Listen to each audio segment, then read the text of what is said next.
as a little kid, I want to be a baseball player. This is something that I think about. The more I think about it, I'm convinced that God wants me to play baseball. What a thrill! Clemente putting on a one-man show.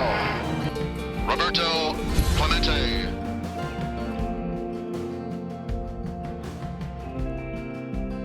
I put it in the same level de Babe Ruth. I call him the Bambino Latinos. Roberto Clemente, one of the most feared hitters in the National League. 3,000 hits, 4 batting titles, and a .317 lifetime average says an awful lot about Clemente. They're still trying to figure a way to pitch to this batting king. 1 run on 5 hits, Cubs no runs, 1 hit.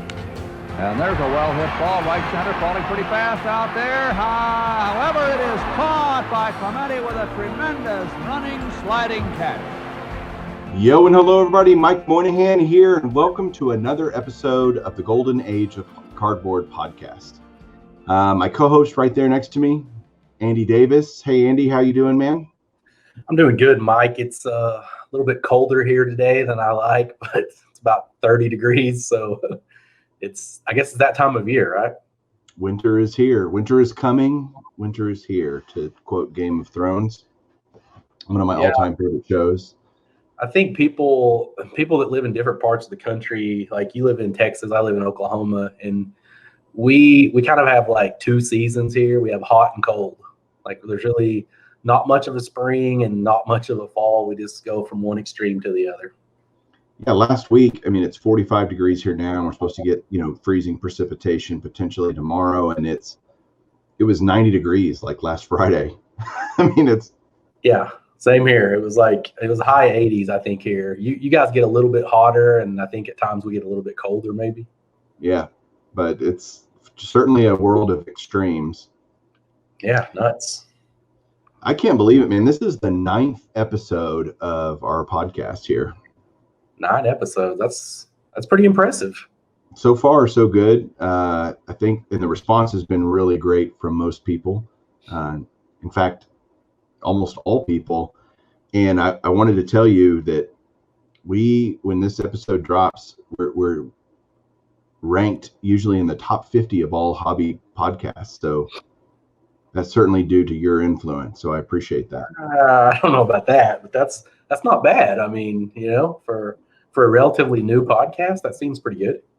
Yeah, but I think we're building a great audience, and all the people have been really great in terms of support and positivity, and I appreciate that. And we're just trying to do all sorts of cool things. And today we're going to do something for the first time that we haven't done on the podcast yet, and that's a kind of player profile, a deep dive into the life, career, both baseball career and baseball card career of a guy that I just have tremendous respect for what he did and what he meant to the game, the obstacles he had to overcome. And that's Roberto Clemente. Yeah, I mean, it's hard to find. I mean, I say it's hard to find. I've never really heard any collector or baseball fan that really had a bad thing to say about him. I mean, he seemed like he was a great guy as well as a, heck of a baseball player. He was, and I just want to go through his career. I want to talk about everything about Roberto Clemente, which hopefully we can do a lot more of these player spotlights, player profiles. Would love suggestions in the comments for people of who they'd like to see us do. But I really want to focus on players that kind of encompass that vintage era that we're focusing on, kind of 1948 to 1980. And Clemente's career was smack through the middle of that, 54 through, 1970, the 72 season. Right. And of course, everybody remembers Clemente as being a guy that died young, and that's true, and we'll get into that. But let's talk about his early beginnings. Clemente was born in Puerto Rico, and I guess one of the things I love about Clemente is he had to overcome being both Black and Hispanic. Remember in the early 50s, right? Jackie had come up in 47. Integration was happening in baseball, but at a very snail's pace. I think a lot of people don't know that it wasn't just this flood of black players coming into the major leagues. It was a trickle, right? And so there weren't just every team going, yep, we're adopting this integration thing and we're all in and bringing the best guys from everywhere. But Clemente caught the eye of some scouts when he was playing in Puerto Rico in the winter leagues. And do you know who Clemente was actually originally drafted by or signed by? He wasn't drafted. He was signed by a team. Do you know who he was signed by? I do not. If I had to, I'll take a guess, and this will probably be totally wrong, but I would say the Dodgers. You are correct. Okay. He was signed as an 18-year-old kid by the Brooklyn Dodgers at the time. Well, I mean, the only reason I would guess them is just because they were kind of the pioneers of, bringing black players into professional baseball. So they were ahead of the curve. So that's sure. I don't know, just lucky guess. But no, that was a good guess, and it was a correct guess.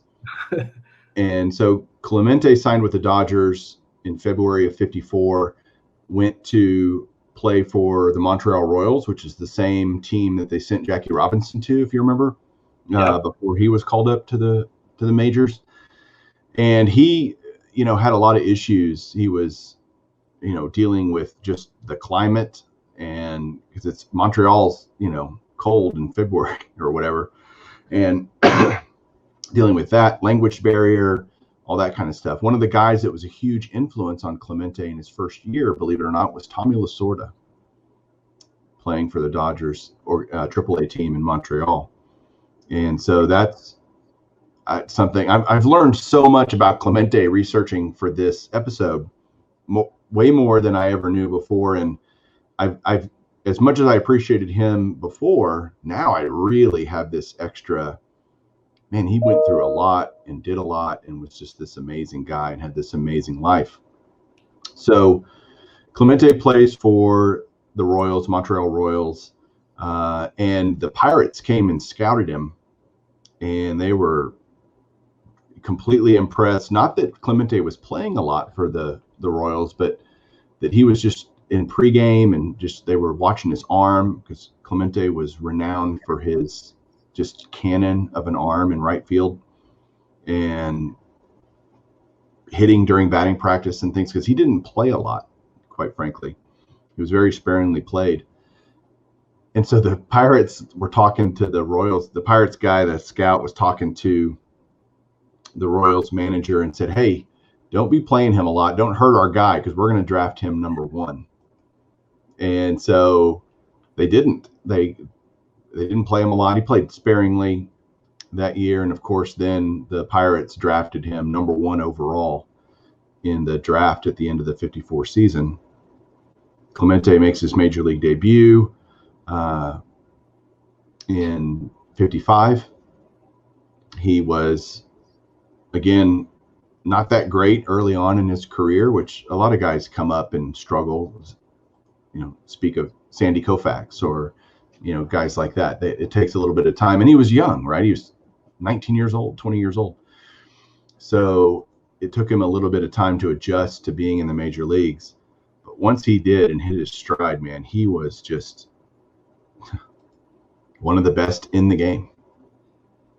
Yeah. So, one of the things that I was going to say is, like, anytime that there's a right fielder that comes up in today's game, and they have like a strong throwing arm, that's one of the guys that always gets mentioned is, Roberto Clemente, because he had just an absolute cannon. And then to your point, with him struggling early on, I mean, he had to deal with so much more back then than what a young player does today, just culturally. I mean, just there's just a lot to it that went into it, right? Yeah, for sure. And players today still struggle with that, quite frankly. Yeah. There's a lot of adjustment. And then, even then, back then there wasn't as many. Now the major league is what? Some giant percentage Hispanic players from the Dominican, Puerto Rico, and Venezuela, and all those places. Wasn't that way, right? No. Very different game. And so a lot of life adjustments along with baseball adjustments, so, but man, he turned it on. He started wearing number 13 actually the first 6 weeks, and then he finally was able to change to his number 21, which is, there have been so many Latin players throughout the years wear number 21 in honor. The biggest one I remember is Ruben Sierra, who was also from Puerto Rico, and he wore number 21 in honor of Clemente. And a lot of Latin players have done that over the years. I mean, he was a hero to the Latin community. There's no question about it. And so 55, he has his rookie card, which is one of the all-time great, classic, iconic, whatever superlative word you want to use to describe it. It's a fantastic card, horizontal card, right? A wonderful headshot, and then an action shot. Just a great card. I mean, you've seen it obviously, right? Do you have one? I can't remember if you have one. It's funny that you brought that up, because right after, this was been like a year and a half, 2 years ago, right after I bought my Hank Aaron rookie, the Clemente rookie was the next one that I wanted to get. And right at that time is when the trimming stuff really started to heat up. So I kind of like put that on the back burner, but that's definitely one that I still want to pick up for sure, because that's a classic right there. Yeah, I'm blessed to have a PSA 4 of that card that I only bought last year at the National. Yes, I remember that. That's a great looking card too, the one you got. Yeah, I was thrilled to buy it, and I've been a Clemente guy for a long time, and I think it's also important to note. Side note, personal note. I was a Juan Gonzalez collector, Ivan Rodriguez, Ruben Sierra, and that's not by accident. I love the flair that Hispanic players kind of play with, I guess, and I mean that in a very complimentary way. Sure. And my entire adult life, I've been doing mission trips through my church and going to exclusively Hispanic countries because I speak Spanish. And it's always funny when I go to Guatemala or Cuba or wherever, and they see this big, ugly white guy talking Spanish, and I have a pretty good Spanish accent, and so they're like, "Man, this guy can actually talk with us." And so I've always had this love and respect for Hispanic culture, and so it just made, obviously I gravitate towards a guy like Clemente, and then his charity work just takes him to another level of respect. But getting back to his career, throughout the 50s, the Pirates were terrible. I mean, they were not very good. The reason they had the number 1 pick and they picked Clemente is because they were in last place. And Clemente started an era for them of relative dominance in the National League. Because back then you didn't have divisions, right? It was National League, American League, World Series. No playoffs, no nothing other than the World Series. So early in his career, or throughout the early part of his career, he takes the Pirates to the World Series in 1960, which is, of course, the famous Mazeroski home run in Game 7 over Berra's head, winning the World Series for the Pirates. What else? He was just another cool little story about Clemente, and I didn't know this again until researching this, was he actually was a part of the Marine Corps Reserves from 58 to 64. And he would spend off seasons serving in the Marine Corps through those years and playing winter ball down in Puerto Rico. Talk about a busy guy, right? I mean, like, that's pretty busy. Yeah. I'm going to be in the military. I'm going to be in, I'm going to play 2 different leagues. He was a manager in Puerto Rico. I mean, he just was a busy dude. One of the since you were talking about some of the stuff you learned, here's something that I learned, and I had no idea. But the first home run of his major league career, it was a walk-off home run in extra innings, and he had come into the game as a defensive replacement. Yeah, it was a walk-off. Yeah, like you said. Yeah, that's pretty cool. Yeah, that's a good way to start, right? Yeah, for sure. And then early in his career in '56, he hit the only documented walk-off inside the park grand slam in Major League play. Can you imagine watching that game? I mean, Clemente was fast too. You know, he didn't steal a ton of bases, but he was that sneaky fast kind of guy. He hit a lot of triples, right? He did. He had he led the league once in '69, and he had double-digit triples, which today would lead the league, right? If you had anything double digits, and he did that 10 times, I think, in his career. So yes, lots of triples. So sneaky fast.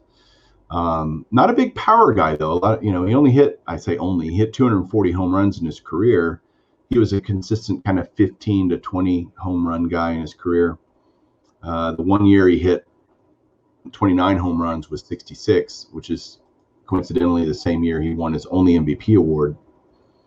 But he won 4 batting titles, which I don't think a lot of people know. He won 12 Gold Gloves, and he finished his career with the very famous 3,000, like exactly 3,000 hits. When he doubled on, I think it was September 30th of the '72 season, was his exactly 3,000th hit. And there's a movie out there, and it's called Chasing 3,000. Yeah, it has Ray Liotta, I think. Yeah. Have you seen it? Yeah, that's pretty good. Isn't it Bernie Mac is also the guy? No, wait, that's a different. No, that's 3,000. That's Mr. 3,000. Yeah, okay. That's a different one. But yeah, this one, this guy and his family, they're traveling across the country to the game because they want to see Roberto Clemente get his 3,000th hit. That's kind of the story. Yeah. No, it's pretty neat. It's neat. You should watch it. Okay. So Clemente also, of course, 15 All-Star games, which is really cool. Back in the late 50s and I can't remember what year it stopped, but they played 2 All-Star games during the year, which is, I'd love to see 2 All-Star games. That's one of my favorite events is the All-Star game. How did that break down? Do you know? When did they play those? They played one at mid-season like they normally do, right? But when was the other? One in June and one in July, I think. They were Interesting. In 2 different cities, if I remember right. So another big Hispanic player at the time, at least for Puerto Ricans, was Orlando Cepeda, who went on to be a Hall of Famer as well.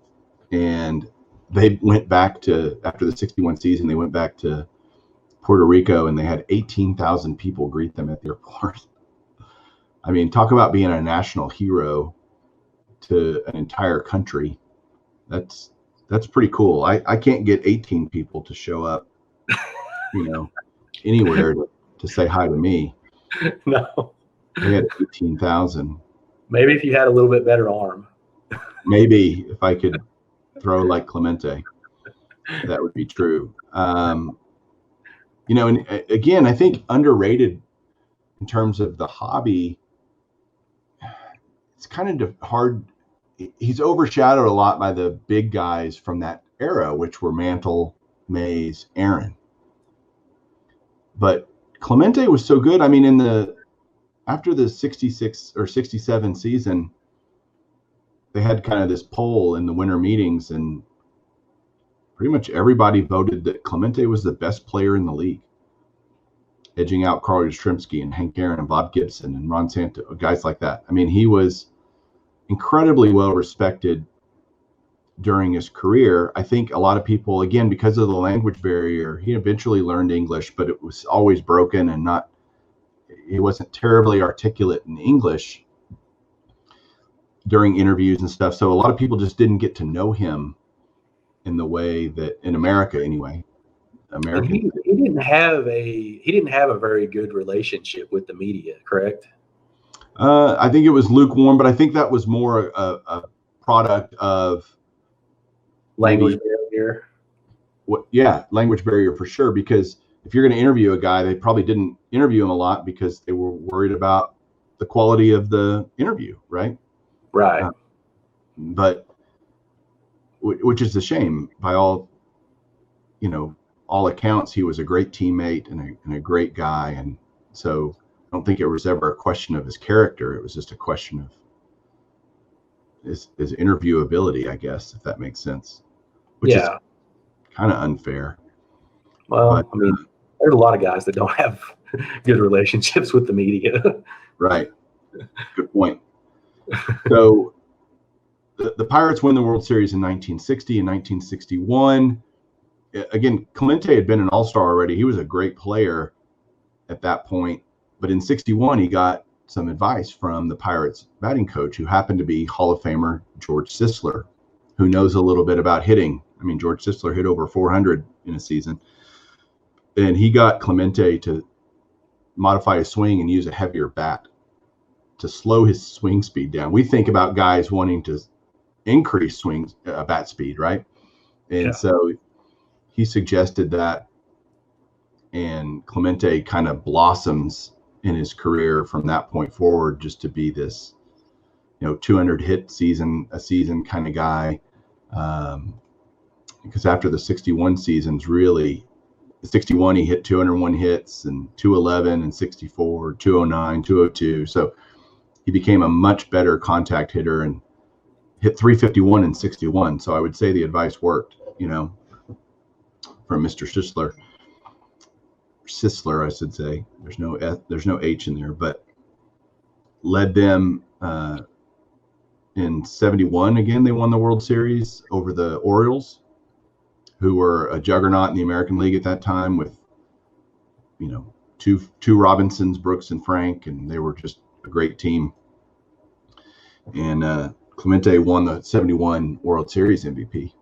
He was that good, and at this point he's 36, right?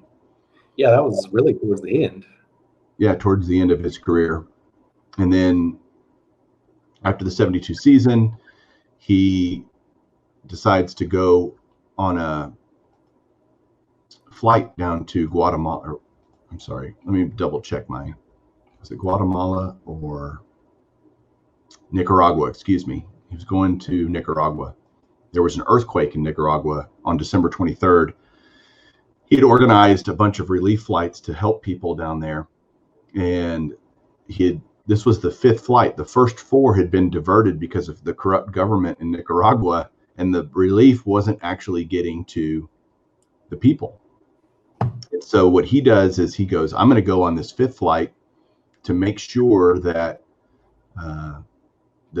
the relief actually goes to the people that are affected by this earthquake. And that's the flight that crashed into the Atlantic Ocean soon after takeoff. It was way overloaded, mechanical problems with the plane, history of that. And so on New Year's Eve, 1972, Clemente passed away. His body was never recovered.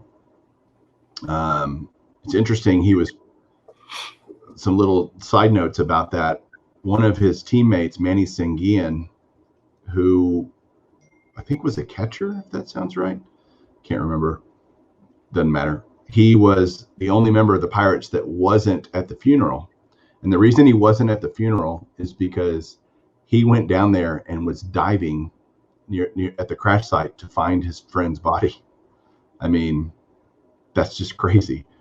And also, there was a guy named Tom Walker, who was a pitcher and playing winter ball in Puerto Rico, and was helping Clemente load the planes. And Tom was going to go on the flight, and Roberto said, "No, you're single. Why don't you enjoy your New Year's Eve?"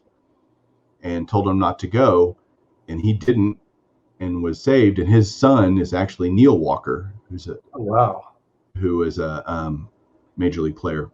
Yeah, that's crazy. So this other guy was actually out there diving, looking for his body. So he didn't go to the funeral because he wanted to still believe that he was somewhere out there. He was going to find him, or I mean, Yeah. at least find his body, I guess. Yeah. I mean, Wow. that's how much I think respect and love. And, you know, he ended up obviously passing away. The Baseball Writers Association made a special vote for the Hall of Fame. And because of his untimely death, and elected Clemente to the Hall of Fame with a 92%, you know, he got 92% of the vote. And that has now become kind of a standard. If someone, it's now a 6-month wait if they die, instead of 5 years after they play. So that kind of became, because of Clemente, that happened. They now have an award, and then we'll get into some cardboard stuff, because I know that's what everybody really wants to talk about. But I just find this stuff so fascinating and so cool. The Roberto Clemente Award is given every year by Major League Baseball to the player that best exemplifies sportsmanship and charity. And there's a description of it. I just can't remember it all off the top of my head, but every year. And that's a very special award to receive. Each team, I think, nominates one player for that, and then they're selected and they receive the Clemente Award, which is, I think, great of baseball to do that. Yeah, anytime that you're mentioned in the same breath with Roberto Clemente, that's usually a good thing. Yeah, that's high praise for sure. Yeah. For sure. So we talked about the rookie card. His 56 card is also just fantastic. Another horizontal card. Uses the same portrait as the 55 tops, if I remember. Then you've got, you know, he's got 57, 58, all the way through his last card being 1973. And I love the 73 tops card because on the back, when you look at it, you see the 3,000 hits exactly. And, you know, his cards are all, I don't know an ugly Roberto Clemente card. They're all fantastic. Yeah, I mean, I'm trying to think of like what my favorites would be. Obviously, you know, the 55 is awesome, but I think the 71 is another really good looking one. Of course, that's just a classic looking set. Very hard, by the way, because it's a semi-high number.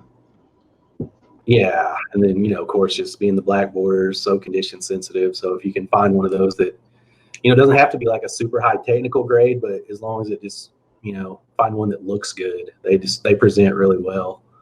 What's another one that's a great looking one that I like? 72 is great because he's throwing the ball up and catching a ball. Yeah, I think it's the 64. I like that one really well. The white border. Yeah.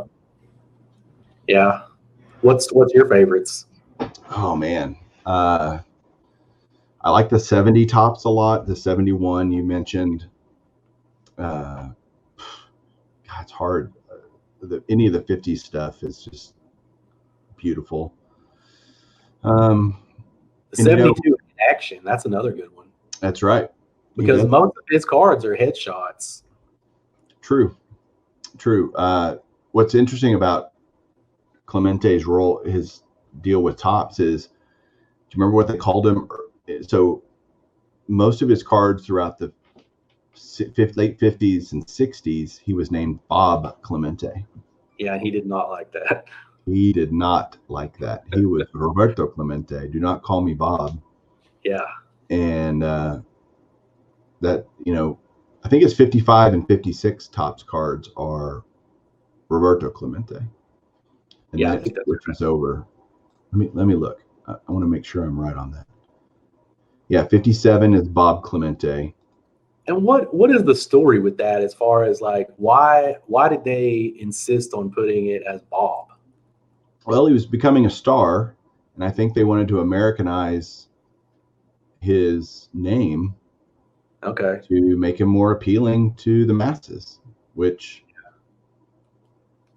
again seems silly today, but yeah, I mean, like we wouldn't do that today to a player unless they do it themselves, like Albert, don't call me Joey Bell, or Giancarlo Mike Stanton. You know, there's guys today that'll change their name on their own, but not unintentionally, like this one was. Yeah, not against their will. They put some of him. Right. So I think he went, I'm going to look here. I can't remember when they finally went back to Roberto Clemente. It looks like 63.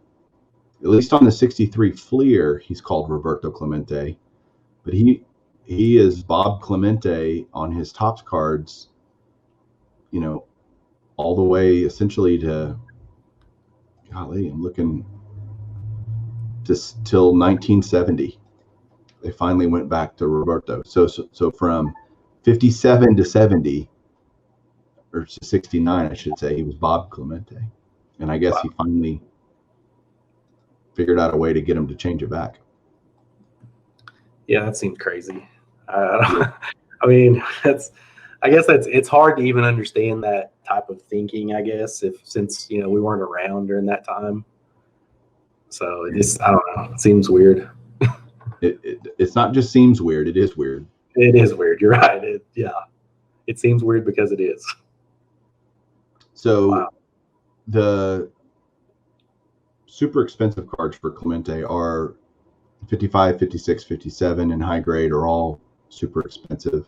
71 is expensive, but most of the other ones can be had pretty reasonably in kind of that mid grade. There are several PSA set registries that you can do for Clemente player runs. You can do, there's just, and this will be true of kind of any player. So this is a good time to kind of talk about that for any player that we talk about in the future. Is you'll always have a master set that you can build, which is literally every card they appeared on by every manufacturer. So if they had a Jell-O card or a Hostess or a Kellogg's or whatever, those will all be included on the master run. And then you have you can do a basic top set. You can do which is just his Topps base cards. You can do what's called a basic set, which is in Clemente's case, all of his Topps cards plus his 63 Fleer. And then you've got Super Topps run, where it's all the Topps cards, including the multiplayers and the all-star cards and all that kind of stuff. So lots of options if you want to go out and build a Roberto Clemente run. There's a lot of different ways you can tackle that. So how about are you familiar with the pricing on some of his Venezuelan cards? No, but I bet they're through the roof. I would think so. I mean, I'm not sure either, but yeah, those usually are pretty pricey, generally speaking. And given that I would think in Venezuela that would be a very sought after card. Oh, yeah, I think so. Right, and high demand, so probably not a lot of those are kind of running around out there. But no, I'm not familiar, but I bet they're crazy. Yeah, good question. And then in terms of autographs, man, Clemente is a toughie. Yeah. I'm blessed to have one. I have an album page that's signed by him and Bob Veal and another Pirate.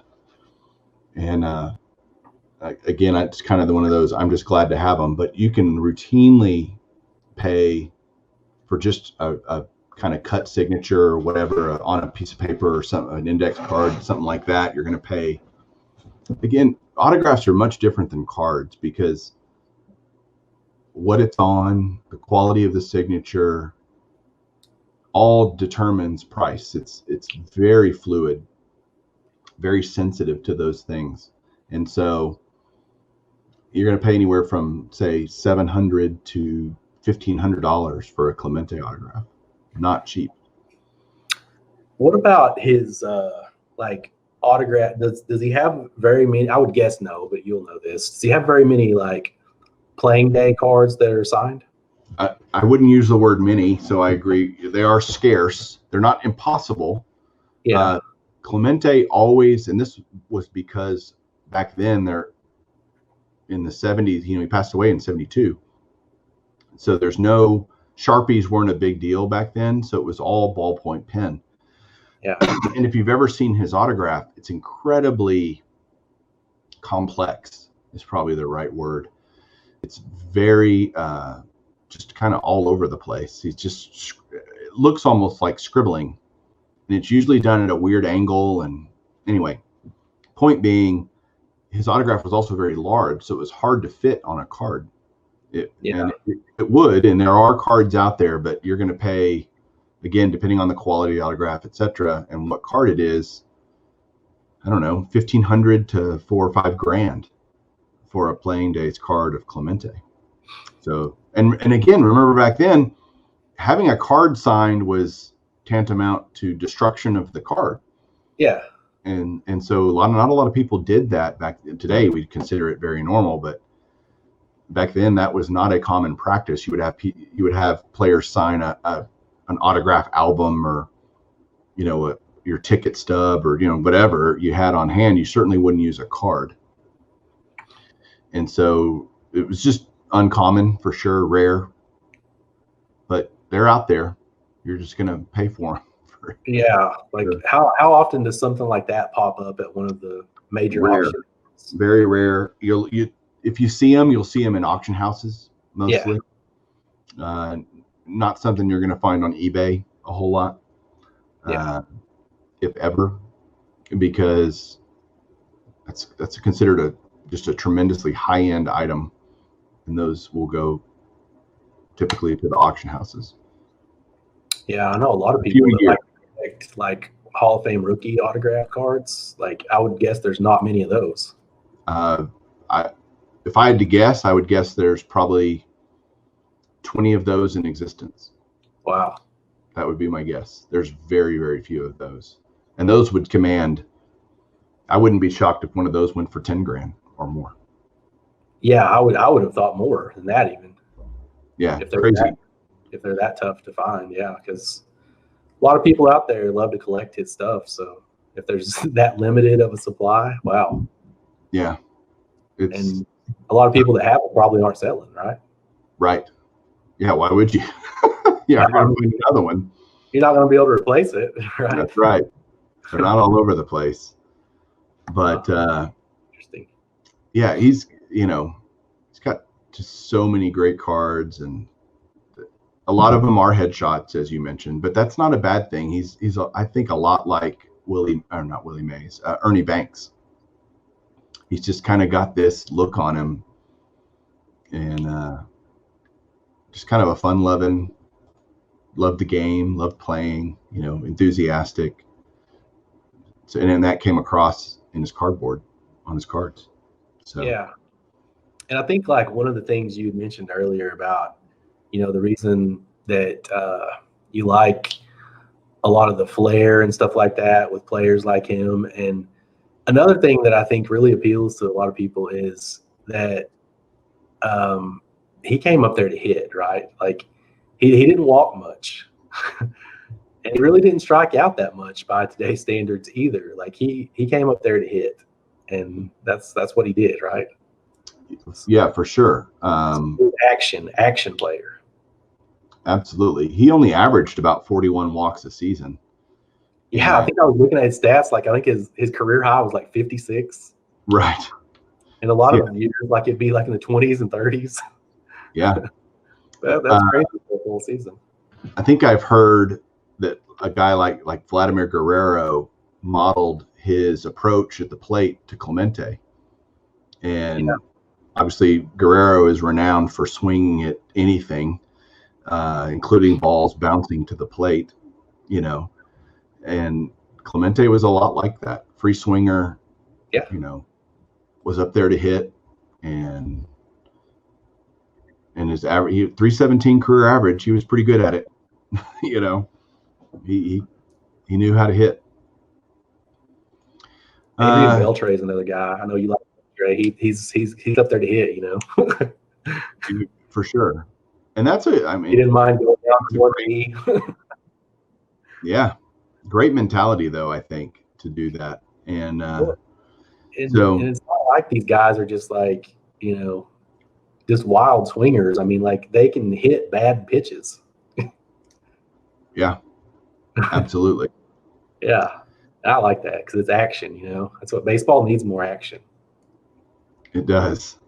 It needs to be faster, but that's a different video. We'll do that on another one. Right. So yeah, finishing up here. any other thoughts about Clemente you want to share or anything? I mean, he just, like you said, he just had a fascinating life, all the way from how his career started to ultimately how it ended. I mean, just everything in between. There was just, just very fascinating. I think if people really want to dive into him and look at, just go back and read some of the stories about him, go on YouTube, watch some of the highlights. I mean, it's great to see him like on some of those highlights. I think there's probably a lot of them from that World Series where he was the MVP, him just like, just killing it around the bases, just sliding into third, crazy. It's like a lot of action. So I enjoy watching the highlights and stuff of him. So I wish I would have got to have seen him play. He's the kind of player I would like. Me too. And luckily through baseball cards and other memorabilia, we can remember him. And, if you like that kind of player, and again, he's going through some of the greatest sets of all time, right? Through this vintage era. He's one of those guys that is kind of a upper middle end in terms of, he's not as expensive as Mays and Aaron and Mantle, but he's a great guy to collect, and he's just got so many great cards, and that's kind of the best homage we can give to a player from that era is to go, man, I love everything. Again, I never saw him play, but everything I read and hear and watch about him makes me want to own his cards. And that's a connection that you can make with cards that is just unique and special. Yeah, absolutely. Cool. Well, man, I hope everybody enjoyed our first player spotlight, player profile of Roberto Clemente.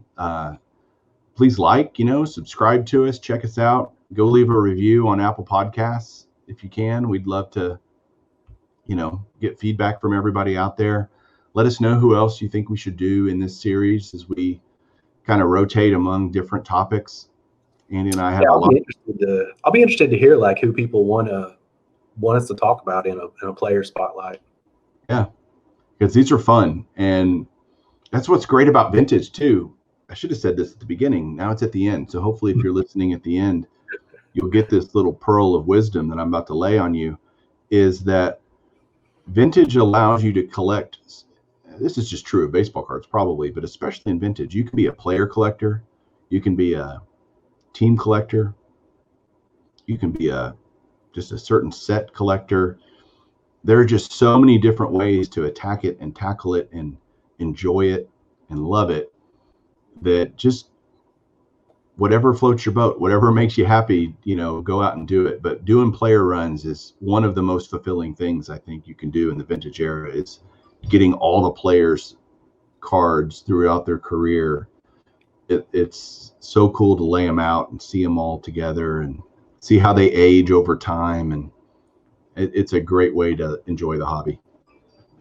And it's way more obtainable to collect all the cards of a player from a vintage era as opposed to today where, some of these guys, they probably have 10,000 cards, different cards, some of these guys nowadays, right? Right. There's no way you can collect all of them, right? Great point. As an example, the Roberto Clemente, if you were just to do his basic set, there's only 20 cards. Yeah. And even his master set, which is everything, only has 251 cards. And so, meaning it's, like you just said, very obtainable, reasonable in cost. It obviously depends on what grade you're going for and stuff like that. But if you want to do a nice mid-grade run, it's not going to cost you a fortune to do Roberto Clemente. Yeah, you don't have to worry about one-of-ones, right? Parallels, stuff like that. So yeah, it's a different ball game, and if you're a completionist, then it's definitely more obtainable. For sure. Well, Andy, man, thanks for going on this journey with me today about Roberto. Always fun, man. Always fun. Yeah, we're always learning, and I learned a lot through this. And yeah, I did too. It's just great. So again, thanks everybody for listening, watching, participating in whatever way you are. We really do appreciate appreciate it and don't take it for granted that you're spending a lot of time to hear us talk about this stuff. So thank you very much. And hey, keep collecting. Keep collecting.